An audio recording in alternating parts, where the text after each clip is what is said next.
En esta mañana quiero hablar sobre el avivamiento. Sobre el avivamiento. Y estamos en la semana de los jóvenes. Yo creo que los primeros que tienen que avivarse deben ser los jóvenes. Los jóvenes tienen que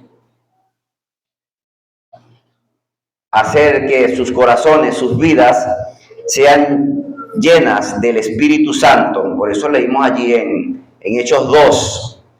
Pero se dice en la historia que en el año de 1730 a 1755 fue el gran despertar y un gran avivamiento allá por un hombre muy famoso, disculpar mi inglés, George Whitefield y John Wesley y Jonathan Edwards. Eso fue por allá por el año de 1730. Eso fue un gran despertar. Dice que los hermanos de los anglicanos y los presbiterianos estuvieron muy de frente con ese primer gran despertar.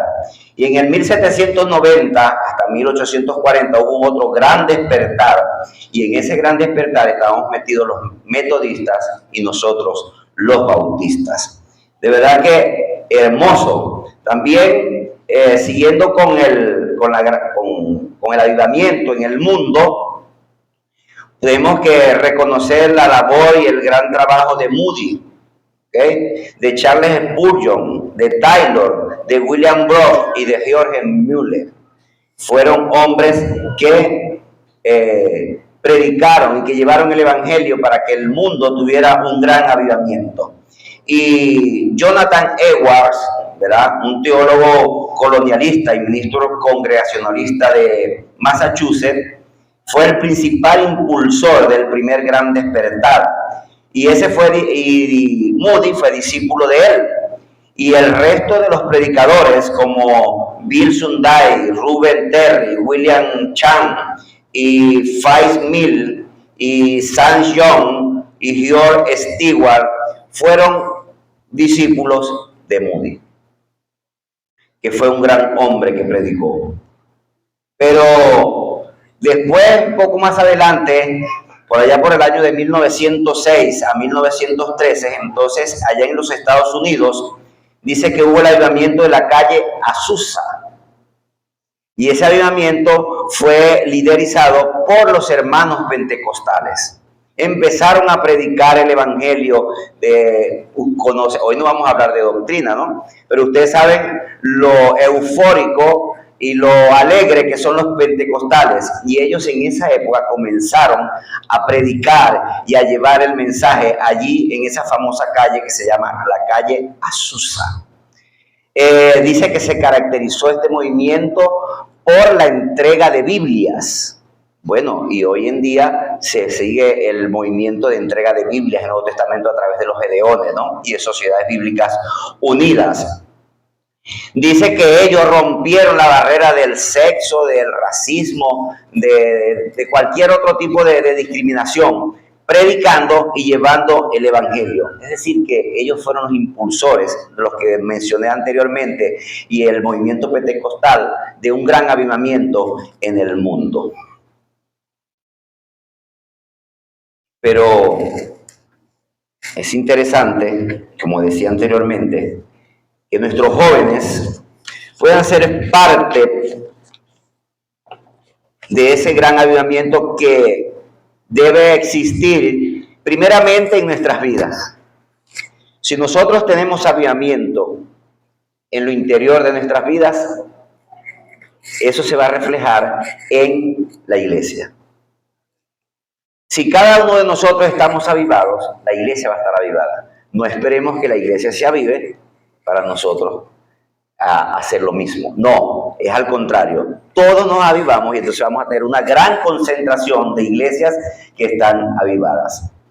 Según la Biblia, el avivamiento se refiere a un despertar espiritual, a una renovación del compromiso con Dios y un retorno a la obediencia a sus mandamientos. Es un tiempo de restauración y transformación individual. Esto hace que cada uno de nosotros tengamos el compromiso con el Señor de sentir en nuestras vidas y en nuestros corazones la presencia del Espíritu Santo. En el Antiguo Testamento, el avivamiento se asocia a menudo con la confesión de pecados, el arrepentimiento y renovación del pacto con Dios. Por ejemplo, en el libro de Nehemías, el pueblo de Israel experimenta un avivamiento después de escuchar la lectura de la ley y confesar sus pecados. En el Nuevo Testamento, el avivamiento está relacionado con la obra del Espíritu Santo, quien capacita a los creyentes para vivir una vida de fe y de poder. Y lo que leímos anteriormente, allí en el libro de Hechos, ¿qué hizo Pedro? Comenzó a dar un gran discurso y dice que ese día se convirtieron al Señor, ¿cuántos? 3,000. Es hermoso ver que entonces el avivamiento que había en los apóstoles, sobre todo en este caso que estamos hablando de Pedro, contagió a otros para que llegaran al conocimiento de la verdad. El avivamiento no es simplemente un evento emocional. Pero como ahora en la iglesia tenemos bastante gente, entonces yo estoy contento y estoy feliz. Pero mi vida personal, mi vida de intimidad con Dios no es la mejor. Entonces la iglesia puede estar muy avivada, pero si su vida y su corazón no están avivados, no está haciendo nada.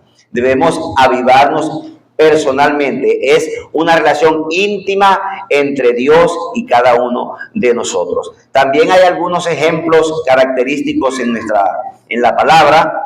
En el Antiguo Testamento, el avivamiento en los días del rey Josías. Se le llevó allá y se comenzaron a derrumbar los lugares altos y el pecado que había en el pueblo empezó a cambiar y el pueblo se avivó. El avivamiento después del exilio en Babilonia. Hay que haber alegría después de un momento difícil que pasó el pueblo de Israel. Y el avivamiento en Pentecostés. De tal manera, hermanos, que es interesante que cada uno de nosotros, y hago bastante hincapié, bastante énfasis, como decía nuestro hermano Libardo, de que los jóvenes tienen que ser pilar fundamental dentro de la iglesia, dentro de la obra local, para llevar un avivamiento a otros. Los jóvenes son los que tienen la fuerza. Ya algunos estamos pasando, ya algunos nos estamos poniendo viejos, ya algunos nos quedamos sin pelo. Papá, Daniel, yo, Sergio, quítate la gorra, Sergio, nuestro pastor ya le queda un poco, pero ya también el papá de César, que aquí lo vemos sin pelo. Ya estamos pasando. David se creía que se iba a escapar, pero David también. Ya estamos pasando, Romelito, pero necesitamos que otros, los jóvenes, puedan tomar la batuta. Y siempre me gusta recordar aquella crisis de la iglesia, que los que se hicieron cargo del movimiento o de permanecer, de que la obra permaneciera, fueron los jóvenes. Juana, Zoira, Tía Tita, Nelson Moreno, Javier Olivero y otros que se me puedan escapar. Nuestro mismo pastor, yo creo también. Entonces, los jóvenes tienen que tomar ese papel protagónico. Tenemos que tener un deseo profundo de experimentar un avivamiento espiritual en nuestras vidas y en nuestra iglesia. Como bautistas valoramos la importancia de una relación personal con Jesucristo y la necesidad de un cambio continuo en nuestras vidas. No es por un momento, es continuo. Desde que creemos en el Señor debemos comenzar a experimentar ese avivamiento en nuestras vidas y no esperar que llegue un gran predicador y que entonces nosotros por eso nos alegramos y no somos felices. No, sino que diariamente debemos buscar en oración y a través de la lectura de su palabra un avivamiento personal y que eso contagie a toda la iglesia. Por allí le había dicho a algunos hermanos, les había dado una cita la semana pasada y algunos me preguntaron, ¿vamos otra vez con la cita? Yo dije, bueno, como a lo mejor alguien no vino, a alguien se le perdió la cita, entregué unas nuevamente. Vamos a ver qué nos dice Hechos 1:8, súper conocido. Pero recibiréis poder cuando haya venido sobre vosotros el Espíritu Santo y me seréis testigo en Jerusalén, en toda Judea, en Samaria y hasta lo último de la tierra. Recibiremos poder. Ese poder significa que usted con ese poder se va a avivar. El poder del Espíritu Santo en nuestras vidas es el que va a hacer que nosotros podamos vivir una vida diferente. Una vida que lleve de realmente en nuestros corazones la alegría de servir al Señor, que el Espíritu Santo avive en nosotros el ser y que nosotros podamos ser de ejemplo para transformar a otros, de llevar el Evangelio para que otros puedan conocer y otros puedan llegar al conocimiento de la verdad. Que ese poder que el Señor nos da nos quite el temor de poder llegar hasta el templo, el temor de poder hablarle a otro, el temor de servir, el temor de cualquier cosa que pueda ser un impedimento en nuestras vidas para que nuestra vida se pueda avivar. Y nos preguntamos, ¿por qué necesitamos un avivamiento? Y léase por allí el hermano que tiene segunda de Crónicas 7:14. Vamos a ver. Y se humillare mi pueblo, donde tu nombre es invocado, y buscare mi rostro, y se convirtieren de sus malos caminos, entonces yo oiré desde los cielos, y perdonaré sus pecados, y sanaré su tierra. ¿Y qué nos dice Juan 14, 25 y 26? He dicho estas cosas estando con nosotros, más el Consolador, el Espíritu Santo, a quien el Padre enviará en mi nombre, el os enseñará todas las cosas y os recordará todo lo que yo os he dicho. Muy bien. En primer lugar vemos que allá en Crónicas que dice que el pueblo se tiene que humillar. Y en la medida que nosotros busquemos humillarnos delante del Señor, el Señor nos va a exaltar. ¿Y qué dice allí en ese mismo versículo? Que Él va a sanar la tierra. Él va a sanar la tierra. Cuando nos humillamos delante del Señor, Él va a sanar nuestras vidas. Él va a sanar nuestro corazón. Vamos a tener un pueblo diferente. Vamos a tener una iglesia diferente. Vamos a tener una iglesia que es dirigida y guiada por el Señor. Realmente, cuando nosotros nos quebrantamos delante del Señor, el Señor nos va a levantar y el Señor nos va a ayudar. El Señor va a hacer de nuestras vidas un propósito maravilloso para que la iglesia pueda crecer, para que la iglesia sienta alegría. De nada sirve que nuestra iglesia esté llena de personas o de creyentes, pero que nomás que vienen el domingo porque ahora, Daniel toca la guitarra y canta bonito. Y entonces, voy a ver a Daniel. ¡No! En la medida en que nosotros nos avivemos, no nos va a importar quién viene a cantar, quién viene a predicar, porque su vida está llena del Espíritu Santo. Y la felicidad no va a estar en lo que usted viene a ver, sino en lo que usted cada día vive íntimamente con el Señor. Entonces necesitamos personalmente, cada uno de nosotros, necesitamos el avivamiento. Y hago el llamado nuevamente a los jóvenes. Los jóvenes necesitan de un avivamiento espiritual, no de una emoción, no de una alegría momentánea, sino un crecimiento espiritual permanente y constante en sus vidas para que el Señor pueda bendecirles cada día. Que la apatía espiritual no esté en nuestras vidas ni en nuestra iglesia. Que la apatía espiritual no esté en nuestro hogar. Esta mañana me contaba Leo que una hermana nacida en el Señor, desde la cuna, pero que tristemente su esposo murió y sus hijos fueron levantados desde la cuna en el Señor, y tristemente ella sufre porque su hijo no sigue al Señor.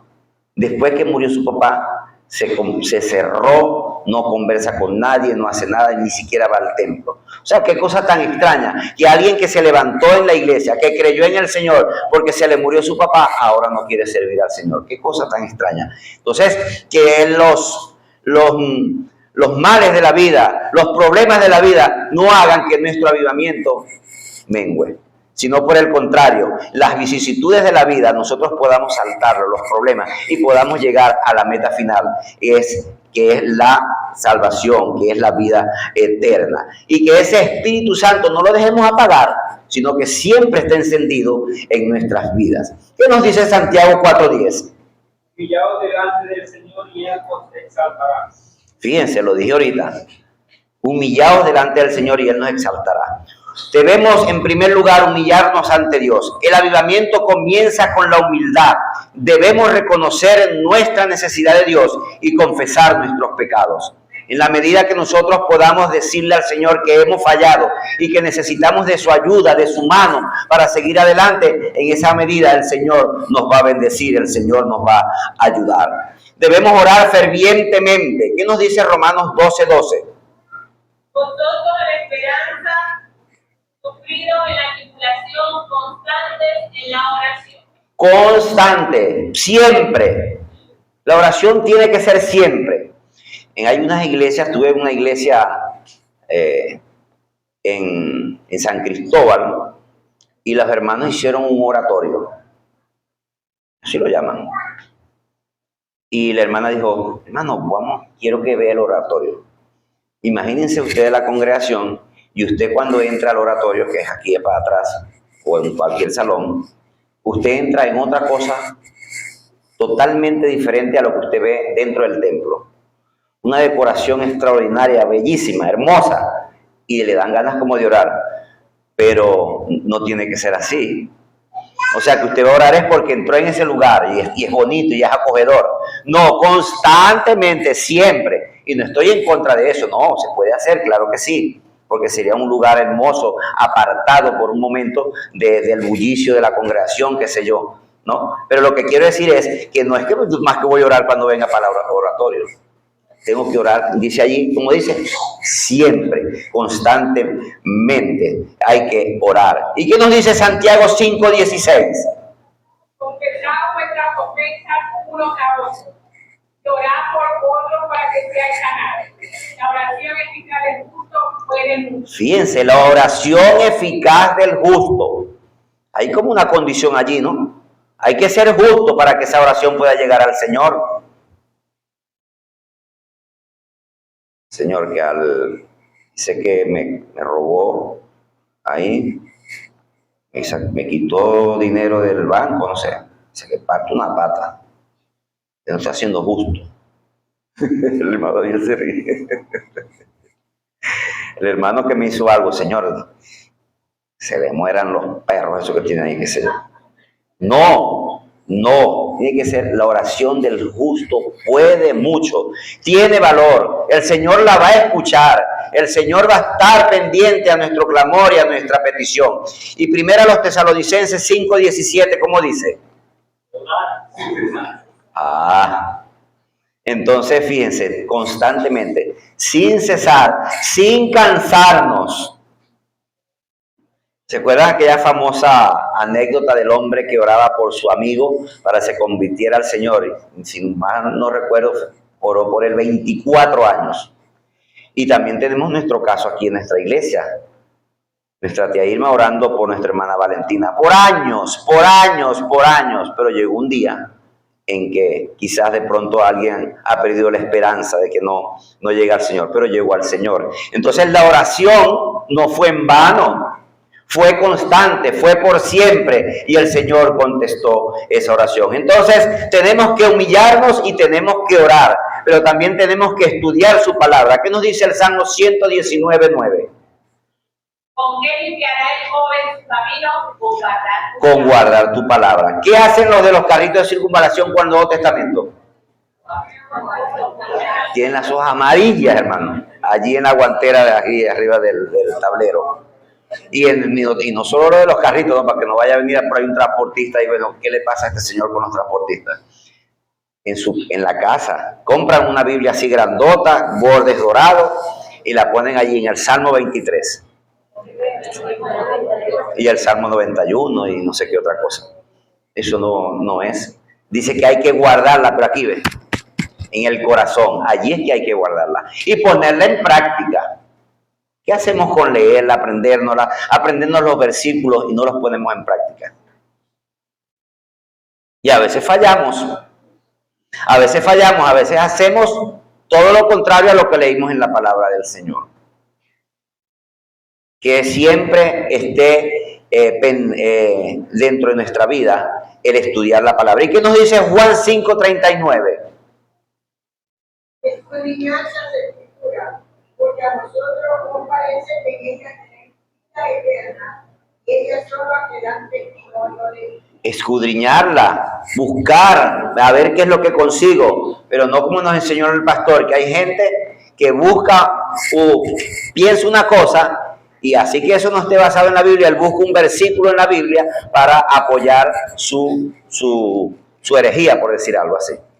No, nosotros tenemos que leer, escudriñar, buscar, estudiar. Por eso nos dice Lucas 11:28. Y él dijo, antes bienaventurados los que oyen la palabra de Dios y la guardan. La guardan. Entonces, bienaventurados los que, bueno, ahora agarran el celular, la palabra de Dios, chucu, tú lo guardas. O agarran la Biblia y para que no se le vaya a poner vieja, entonces viene, la ponen bien bonita y la meten en una maleta y no la sacan más. Eso no es guardarlo. Guardar esos pensamientos, esa enseñanza en tu vida, en tu corazón, en tu mente. Yo soy malo para memorizar, pero cuando vino nuestro hermano Arnoldo en sus predicaciones, no sé si notaron que decía grandes pasajes de la Biblia y largos de memoria. Los decía. Hubo un momento que yo pensé que estaba hablando porque a lo mejor no conocía el pasaje y a última hora dio la cita. Una cosa larguísima. Eso debe ser debe ser cotidiano, debe ser una rutina en nuestras vidas el aprender la palabra del Señor. Y la mamá de la hermana Licha, tiene como 90 y tantos años, se sabe grandes pasajes de la Biblia de memoria. Incluso, creo que aquí lo comenté en una tarde de la vigilia, lo recita como si fuera un poema. Y es hermoso escuchar a nuestra hermana. Pero nos enseñaba el pastor en estos días en la unión de preparación, por cierto, que invito a los caballeros a la unión de preparación todos los viernes, que nada hacemos con orar y no leer la Biblia. Y tampoco hacemos nada leyendo la Biblia sin orar. Porque cuando usted está orando, es usted que está hablando con Dios. Pero cuando está leyendo la Biblia, es Dios que está hablando con usted. Entonces no puede, si nomás que ora, nomás que hay una relación de aquí para allá, pero de allá para acá no hay nada. Entonces las dos cosas tienen que ir de la mano. Además, para que haya avivamiento en la vida del creyente, tiene que buscar la comunión con otros creyentes. Vamos a ver qué nos dice Hebreos 10, 24 y 25. Consideremos unos a otros para estimularnos al amor y a las buenas obras, no dejando de congregarnos como algunos tienen por nosotros, sino exhortándonos y tanto más cuando ven que el día se acerca.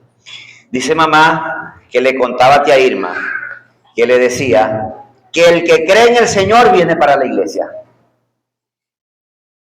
Para ella eso era un testimonio real, de que si vino para la iglesia es porque creyó en el Señor. Una regla, era para ella una regla. Aunque a veces hemos escuchado, bueno, hay que ir a hablar con la gente y después que hablemos con ellos, aceptan al Señor, entonces los vamos a invitar. Bueno, también habrán en sus casos. Pero yo también soy de los que creo así. El que creyó en el Señor quiere venir para la iglesia.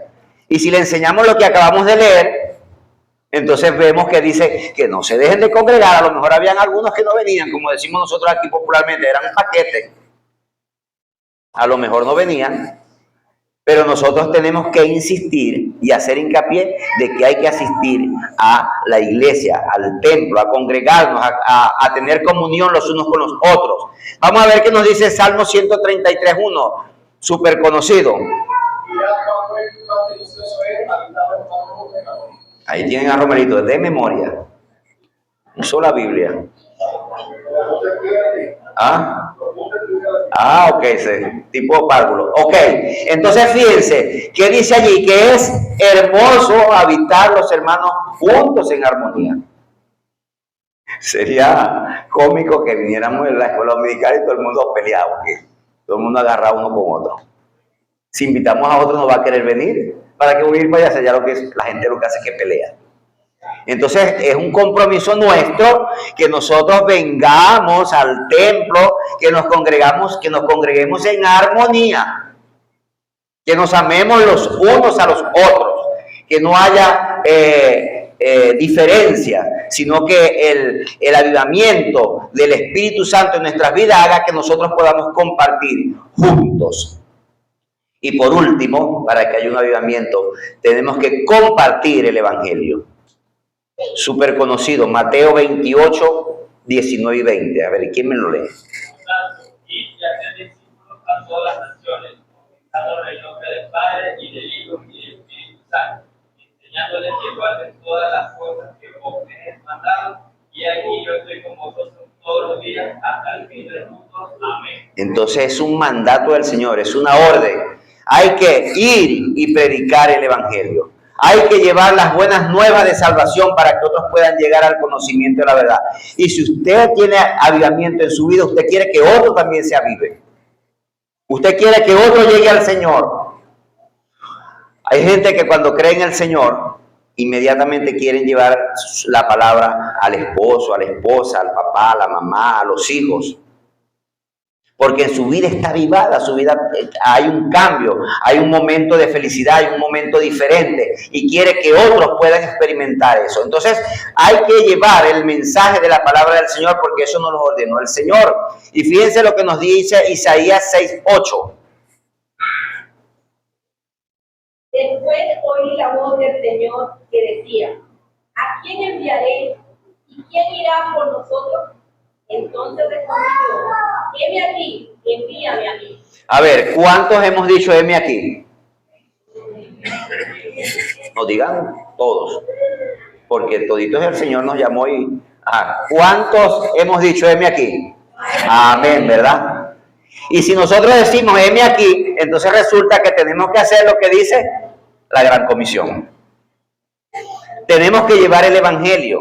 Tenemos que hacer que otros vengan para que puedan conocer la palabra del Señor. Y yo siempre he dicho que hay muchas formas de predicar. A través de las 4 leyes, a través de la predicación en el púlpito, a través de la música, a través de sus testimonios en su trabajo, en su casa, en su vecindario, con sus compañeros.